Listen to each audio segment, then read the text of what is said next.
வணக்கம். நான் பார்த்தேன் சமைத்தேன் அன்னபூர்ணி. எனக்கு வந்து ஒரு சிம்பிளான ரெசிபி தான். நான் வந்து மைசூர் ரசம் தான் பண்ண போகிறேன். ரசத்துலேயே எவ்வளவோ வகையான ரசம் வந்து நம்ம பண்ணுறோம். கொட்டு ரசம் பண்ணுறோம், எலுமிச்சம்பழம் அதாவது லெமன் போட்டு ரசம் பண்ணுறோம், மிளகு சீரகம் மொத்தம் தட்டி போட்டு அந்த ரசம் பண்ணலாம். இன்றைக்கி நான் வந்து இல்லைன்னா சாதாரண எப்போதும் பண்ணுற தக்காளி ரசம் பண்ணலாம். இன்றைக்கி நான் பண்ண போகிறது வந்து மைசூர் ரசம். அதை எப்படி பண்ணுறேன்னு காமிக்கிறேன். முதல்ல வந்து இதுக்கு ரச பொடி அடிச்சுக்கணும். அந்த பொடிக்கு வந்து இங்கே கடுகு, வெந்தயம், மிளகு இது வச்சுட்டுருக்கேன். இதை முதல்ல லேசாக வெறும் மாண்டியில் வறுத்துண்டுட்டு அதுக்கப்புறம் நம்ம வந்து ஜீரகம் கொஞ்சம் ஜாஸ்தி போடணும். அதுக்கப்புறம் மிளகா வத்தல் வந்து அந்த மைசூர் சைடில் சுருங்கி இருக்கும் இல்லையா, அந்த மாதிரி மிளகா வத்தல் கிடைக்கும். நல்ல கலர் கிடைக்கும், ஆனால் காரம் வந்து ரொம்ப கம்மியாக இருக்கும். அது போடுவா. அது வந்து எங்கிட்ட இல்லைங்கிறதுனால நான் வந்து இங்கே கிடைக்கிற மிளகா வத்தலை வச்சுருக்கேன். அதுக்கப்புறம் தனியா கூட நம்ம வந்து நல்லா அதில் வறுத்துன்ட்டு அதுக்கப்புறம் பொடி பண்ணலாம். ஆனால் நான் வந்து என்ன பண்ண போகிறேன்னா, எங்கிட்ட தனியா பவுடர்னால் ஆற்றிலே பொடி பண்ணினதே இருக்குது. இதெல்லாம் பொடிச்சுட்டு அந்த பொடியையும் அது கூட சேர்த்துட்டுருவேன். இதுதான் நம்ம பண்ணுற மைசூர் ரசத்துக்கு பண்ண வேண்டிய ரசப்பொடி. இப்போ நம்ம ரசப்பொடி இடிச்சுட்டாச்சு. அதுக்கப்புறம் இதுக்கு வேண்டிய சிம்பிளாக பண்ணிடலாம் குயிக்காக. இதுக்கு என்னெல்லாம் வேணும்னு பார்த்தாக்கா, தக்காளி வேணும். நான் வந்து சின்னதாக 2 தக்காளியை கட் பண்ணி வச்சுட்டுருக்கேன். அப்புறம் ஒரு சின்ன எலுமிச்சம்பழம் அளவு புளியை கரைச்சி வச்சுட்டுருக்கேன். இதுக்கு மேலே புளி தேவை கிடையாது. அதுக்கப்புறம் பெருங்காயம் எடுத்து வச்சுட்டுருக்கேன். அப்புறம் உப்பு, மஞ்சப்பொடி இதெல்லாம் தான் இதுக்கு போடணும். இப்போ நம்ம இதை பண்ணிடலாம். இப்போ பார்த்து எல்லாம் தெரியும். நான் எல்லாத்தையுமே நல்லா வறுத்து வச்சுட்டேன். வறுக்கும் போது என்ன வாசனைங்கிற பக்கத்தில் வந்து என்னுடைய ஹெல்ப்பர் வந்து, அம்மா என்னம்மா இவ்வளோ வாசனையாக பண்ணுற அப்படின்னு கேட்குறா. உண்மையிலே இது ரொம்ப ரொம்ப நல்ல வாசனையாக இருக்கும். இப்போ இதில் வந்து ஆற்றுலேருந்து பிரிச்சுன்னு வந்து ஒரு கொத்து கருவேப்பிலையும் போட்டுட்டேன். இதை வந்து இப்போ நல்லா பொடிச்சுன்னு வந்துடலாம். அந்த பொடிக்கிறது கூட நான் ஏற்கனவே வறுத்து பொடி பண்ணி வச்ச தனியா போட்டு இதையும் சேர்த்து பொடி பண்ணி வச்சுக்கிறேன். இப்போ நம்ம பொடி பண்ணிடணும். இந்த பொடி வந்து ரெடி ஆகிடுது. இதில் முதல்ல வந்து கடுகு, வெந்தயம், மிளகு இது போட்டோம் இல்லையா. இது வந்து கடுகு, வெந்தயம் ரெண்டும் வந்து ஒவ்வொரு டீஸ்பூன் கொஞ்சமாக போட்டால் போகிறோம். இதுக்கப்புறம் இதை தவிர நம்ம போடுறது வந்து ஜீரகம் போடுறது வந்து கொஞ்சம் ஜாஸ்தியாகவே போட்டுக்கணும். அதாவது இந்த மிளகெல்லாம் போட்டோம் இல்லையா, அது மாதிரி அதுலேருந்து 3 இல்லை 4 அந்த அளவு பங்கு ஜாஸ்தியாக நம்ம ஜீரகம் போட்டுக்கணும். எவ்வளோ ஜீரகம் போட்டீங்களோ அதனோட டபுள் மடங்கு வந்து நம்ம இப்போ 3 போட்டீங்கன்னா 6 போட்டுக்கோங்க, 4 போட்டீங்கன்னா 8 அந்த அளவு நம்ம தனியாக சேர்த்துக்கணும். அதுக்கப்புறம் அந்த சுருங்கின விளங்கி மிளகா போடுவா இல்லையா, அது நம்ம போட்டாக்கா அதுக்கு காரம் கிடையாது.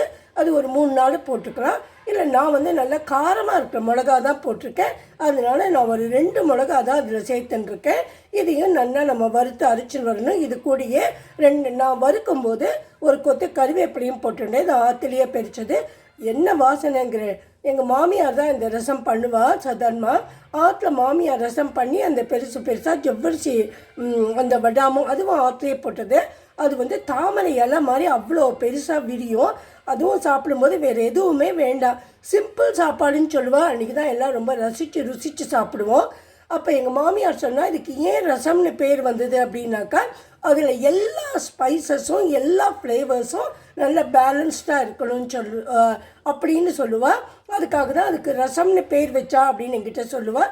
அந்த ரசம் மொத்தம் டேஸ்ட் நல்லா இல்லைன்னா அதனோட ரசமே போச்சு. ரசம்னா நம்ம டேஸ்ட் பண்ணி அதை ரசித்து சாப்பிட்ற ஒரு இன்ட்ரெஸ்டே அதில் போயிடும்னு. சாதாரணமாக நம்ம வந்து டான்ஸ் ஆடும்போது அபிநயத்தை வந்து நவரசம் அப்படின்னு சொல்கிறோம் இல்லையா, அதே மாதிரி அது இப்போ சாப்பாட்டில் வந்து அதில் எல்லா ரசங்களும் சேர்ந்து இருக்கணும்னு சொல்கிறோம். அது மாதிரி இந்த ரசத்தில் வந்து நீங்கள் என்ன ரசம் பண்ணினாலும் நல்ல பேலன்ஸ்டாக பார்த்து டேஸ்ட்டாக பண்ணணும்.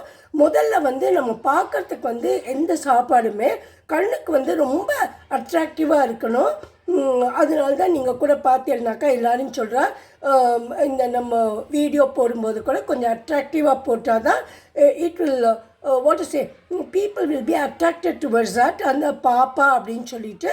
ரெண்டாவது வந்து அது நல்ல ஃப்ளேவர்ஃபுல்லாக இங்கே நம்ம ரசம் பண்ணினா 8 ஊருக்கு எங்கள் மாமியார் நிஜமாகவே சொல்கிறேன் அவ்வளோ வாசனையாக இருக்கும். அந்த 8 ஊருக்கு அந்த வந்து வாசனை அடிக்கணும். அதுக்கப்புறம் தான் அதை நம்ம டேஸ்ட் பண்ணுவோம். அதனால நம்ம பண்ணுற ரசத்தை வந்து ரொம்ப இன்ட்ரெஸ்டோட மனசார பண்ணணும். அதுக்கப்புறம் அதே மாதிரி ஒருத்தருக்கு நம்ம சர்வ் பண்ணும்போது கூட நம்ம ரொம்ப ஆசையாக இவன் நன்னா சாப்பிட்டு நல்லா இருக்கணுமே அப்படின்னு சொல்லி பண்ணணும். நம்ம வந்து ஒரு ஆற்றுல வளர்க்குற பெட் அனிமல் கூட சாப்பிடும்போது அதை நம்ம வந்து நன்னா அதை நம்ம உபசரித்தாதான் அது சாப்பிடும். எனக்கு இன்னும் ஞாபகம் இருக்குது, எங்கள் மாமா வத்தில் ஒரு நாய்க்குட்டியை வளர்த்துட்டு இருந்தா. நான் ரசத்தை பண்ணிட்டு அந்த கதையை உங்களுக்கு சொல்கிறேன். முதல்ல வந்து நான் பருப்பை வந்து வச்சுட்டேன். நேற்று காலங்கத்தால் எழுந்தவுடனே நான் பருப்பை ஊற வச்சு கொஞ்சம் நிறைய பருப்பை தண்ணியில் ஊற வச்சுருந்தேன். முதல்ல அலம்பிட்டு அதுக்கப்புறமா அந்த தண்ணி வந்து தண்ணியும் பருப்பும் சேர்ந்து அப்படியே எடுத்து வச்சுட்டுருக்கேன். சாதாரணமாக சில ரசத்துக்கெல்லாம் அந்த வந்து இது வந்து இந்த ஆப்பையில் கொஞ்சம் ஜீரகம் இருந்தது, அது வறுத்தது, அதுவும் இதில் சேர்ந்துருக்கு. வேறு ஒன்றும் இல்லை, சாரி, கை தட்டிட்டு. இந்த ரசத்துக்கு வந்து நம்ம அடியில் பருப்பும் இருக்கணும், ஜலமும் இருக்கணும். சில ரசத்துக்கு நம்ம வெறுமனே கொட் ரசம்லாம் பண்ணினா இந்த ஜலம் இருக்கு இல்லையா, பருப்பு ஜலம், அதை ஒண்டி சேர்த்துப்போம். இதுக்கு வந்து ரெண்டுமே இருக்கணும். இதுக்கு அதுக்கப்புறமா தக்காளியை நான் வந்து கட் பண்ணி வச்சுருக்கேன் இல்லையா, அந்த தக்காளியை நான் இது கூட ஆட் பண்ணி கொடுத்துட்றேன். இது கூட நான் வந்து மஞ்சள் பொடியை, தக்காளியை போட்டாச்சு இல்லையா, அதுக்கு வந்து இவ்வளவு மஞ்சள் பொடியும் நான் போட்டுடுறேன். அடுத்தாத்தில் எங்கேயோ ஏதோ விசேஷம், அதனால தான் அந்த நாதஸ்வரம் உங்களுக்கு காதில் கேட்குறது. நான் வந்து சொன்னேன்ல, இதை வந்து முதல்ல இலக்கிடலாம். எங்கள் மாமா வத்தில் வந்து ரொம்ப பிரியத்தோடு ரொம்ப வருஷங்களுக்கு முன்னாடி அவள் வந்து ஒரு நாய்க்குட்டியை வளர்த்துருந்தா. அது வந்து அவ்வளவு சமத்தாக இருக்கும். ஒரு சின்ன மாமா வந்து பக்கத்தாத்தில் போய் பேசின்னு இருப்பார் அவரோட ஃப்ரெண்டோட. அப்போ வந்து சாப்பாட்டு டைம் ஆனால் எங்கள் மாமி சொல்லுவாள், நீ போய் அவரை வந்து அழிச்சுன்னு வந்துடும் அப்படின்னு. உடனே அது வந்து அந்த என்ன பண்ணுன்னா ஓடி போய் டுக்கு டுக்கு டுக்குன்னு தடவி தட்டி அவாத்து கதவை போய் தட்டி அவரை வந்து கூட்டின்னு வரும். அப்புறம் வந்து அவர் தான் தினமும் அது வந்து பீச்சுக்கு வாக்கிங் அழிச்சுன்னு போவார். அவாத்துக்கு காம்பவுண்டை தாண்டினா அந்த பீச்சு தான். அப்போ அந்த பீச்சுக்கு அழிச்சுன்னு போகும்போது அவர் அழிச்சுன்னு போனால் தான் அது வந்து அவரோட வாக்கிங் வரும், இல்லைன்னா போகவே போகாது. என்னைக்காவது வேலை இருக்குன்னு சொல்லி அவர் போயிட்டார்னு வச்சுக்கோங்களேன். இன்னொரு மாமா இருப்பார், கடைசி மாமா, அவர் வந்து ஃபாரின்லேருந்து வந்திருந்தால், நீங்கள் இன்றைக்கி இதை வாக்கிங் கூட்டின்னு போங்கன்னா அது போகவே போகாது, என்ன சொன்னாலும் போகாது. அப்புறம் சாப்பிட்றதுக்கு வந்து அவள்லாம் சாப்பிடாம நீ சாப்பிடுவான்னு சொல்லி அதுக்கு ஒரு அழகான பிளேட் ஒன்று, அப்புறம் வந்து ஒரு பீங்கானில் வந்து ஒரு பவுல் மாதிரி ஒன்று வச்சுருப்பார். அதில் வந்து சாதத்தை போட்டு அது சாப்பிடவே சாப்பிடாது. எங்கள் மாமா வந்து எப்போ டைனிங் டேபிளில் மாமா மாமியும் எக்ஸ்பெஷலி மாமா சாப்பிட உட்காந்துக்கிறாரோ அப்போ வந்து அது என்ன பண்ணுன்னா, பவுலை எங்கே வச்சுருந்தாலும் பரவாயில்ல, அதை வந்து இழுத்துன்னு வந்து அவர் காலடியில் உட்காந்து தான் சாப்பிடும்.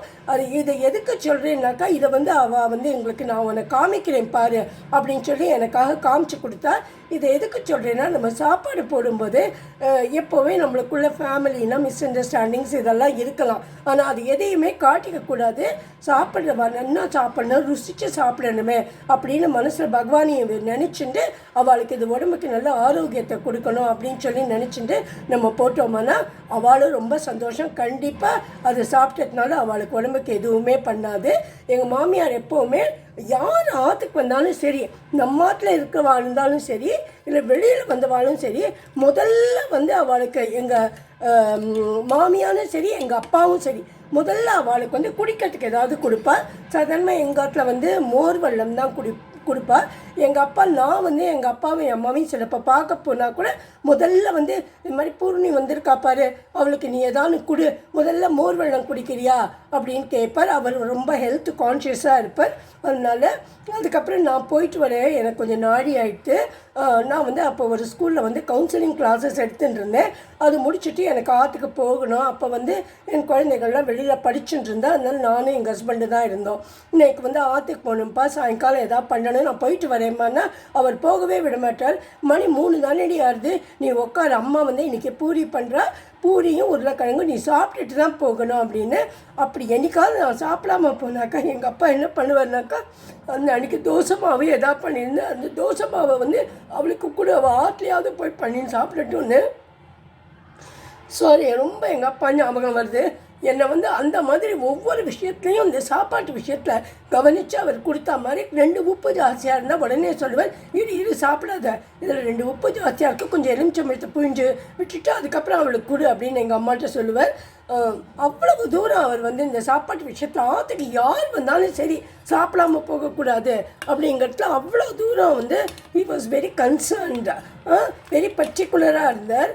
அந்த மாதிரி பழைய காலத்து ஆட்கள்னால் நிஜமாகவே அவாக்கிட்ட இந்த சில குவாலிட்டிஸை நம்ம அட்மையர் பண்ணணும். இப்போ வந்து ரசம் கொதிக்கிற வரைக்கும் நான் பேசின்னு இருக்கேன். என் மாமி பேஷண்ட் இருக்காளே நினைக்காதீங்கோ. இது வந்து நல்லா கொதிக்கணும். இந்த வந்து ரசத்தோட இந்த பருப்பு ஜலத்தில் வந்து இந்த தக்காளியோட அந்த ஃப்ளேவர்ஸ் எல்லாம் இறங்கணும். கொஞ்சம் நல்லா இது கொதிக்கட்டும்.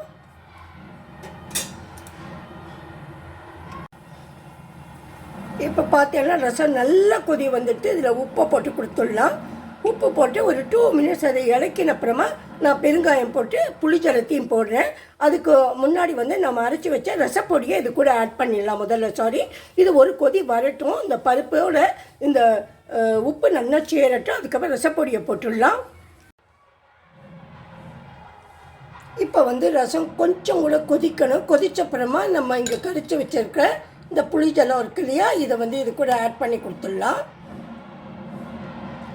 மற்றபடி உப்பு எல்லாமே நான் இதில் போட்டுட்டேன்.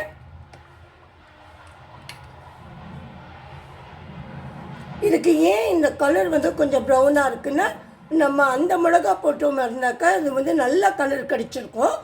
நான் சாதாரண மிளகா தானே போட்டேன். அதில் அதை தவிர நம்ம கொஞ்சம் தனியா மிளகு எல்லாமே போட்டதுனால இந்த கலர் இருக்குது.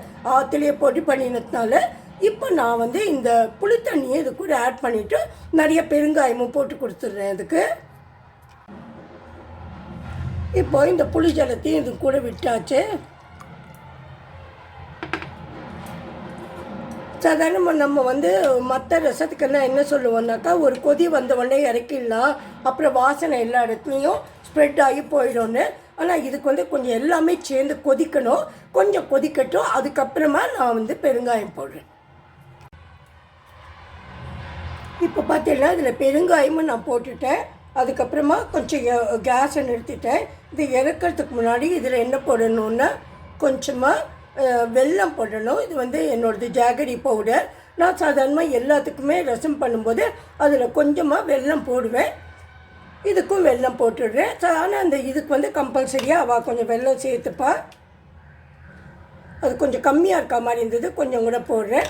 அதுக்கப்புறம் நம்ம மற்றதுக்கெல்லாம் சேர்க்காத ஒன்று வந்து இந்த மைசூர் ரசத்துக்கு சேர்க்கணும். அது என்னென்னா கொஞ்சம் வந்து துருவின தேங்காயை கூட ஒரு இடத்துல நான் பார்த்தேன். ஒரு ஏதோ மாதுவாளாத்து கல்யாணத்துக்கு போனப்போ அவள் வந்து அது மாதிரி போட்டிருந்தா. ஆனால் எங்கள் மாமியார் பண்ணுற மாதிரியே நான் பண்ணுறேன். எங்கள் மாமியார் வந்து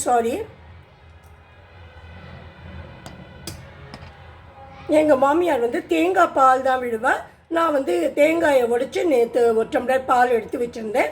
ஏன்னா நாளைக்கு வந்து எனக்கு ஓலன் பண்ணணும், அதுக்கும் தேவையாக இருக்கும்னு. சரி, இந்த தேங்காய் பாலையும் விட்டுடுறேன் நான் அதில். இதுக்கப்புறம் லாஸ்ட்டாக என்னென்னா ஒரு ஸ்பூன் நெய்யை விட்டு நம்ம கடுகு, ஜீரகம், கருவேப்பிலை வறுத்து கொட்டிட்டு தாளிப்பு அதுக்கு கொடுக்கணும். அதுக்கப்புறமா நிறைய கொத்தமல்லியை போட்டு சர்வ் பண்ண வேண்டியது தான். இப்போ வந்து நம்ம வச்ச ஒரு ஸ்பூன் நெய் வந்து நல்லா புகஞ்செடுத்து இதில் நம்ம தாளிப்புக்கு இங்கே வச்சுருக்கிறதெல்லாம் போட்டுடலாம். அதாவது கொஞ்சம் ஜீரகமும் கடுகும், அதுக்கப்புறம் கடைசியாக அதில் வந்து கறிவேப்பிலையை ஆட் பண்ணிடலாம். நீங்கள் வேணும்னா இதுலேயே கொஞ்சமாக பெருங்காயமே ஆட் பண்ணிக்கலாம். நான் ஆட் பண்ண போகிறேன். இப்போ மணக்க நம்மளோட மைசூர் ரசம் ரெடி ஆகிடுது. இதுக்கு நான் இன்றைக்கி வந்து ஒரு ஃப்ரை ஒன்று பண்ண போகிறேன். அதாவது தொண்டைக்காய், கோவக்காய்ன்னு சொல்கிறோமோ இல்லையா, அந்த ஃப்ரை பண்ணி சாதம் வடிக்க போகிறேன். அதுதான் இன்றைக்கி சமையல். Hope you all will like this. If you like my video, please subscribe to my channel. Please support me. Thanks a lot. Have a great day. Thank you.